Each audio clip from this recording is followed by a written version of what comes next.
கண்டுபிடிச்சா இந்த பார்ட் 7 ஓகேவா? பார்ட் 7 நான் தான் கன்ஃபியூஸ் ஆகிட்டேன். இப்போ வாங்க பார்க்கலாம். நம்மளே தான் புகழ்ந்து பேசிகிட்டே இருக்காங்க, என்னன்னு தெரியல. பேபிஸ்க்கெலாம் அழகாக இருக்குது. சாதனான ஒரு பாப்பா இது மாதிரி தான் ஸ்டைலாக போகிறோம். அவங்க இங்கெல்லாம் எடுத்துகிட்டு தான் இருக்காங்க. இங்கெல்லாம் கூட்டமாக இருக்குது. இங்கே கவுண்டு சூப்பர். கண்ணாடி என்ன கலெக்ஷகளோ பாருங்க பாருங்க பாருங்க பாருங்க, இங்கெல்லாம் எடுக்கிறாங்க.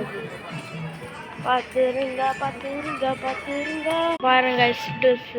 இங்கே பாருங்க, பாய்ஸ் அண்ட் கேர்ள்ஸ்னால கேர்ள்ஸ் இருக்கு. நைட்டி அது நினைக்கிறேன். பாருங்க,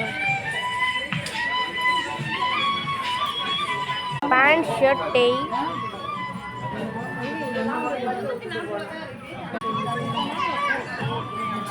பார்ட் 7 முடிஞ்சிச்சு. பார்ட் 8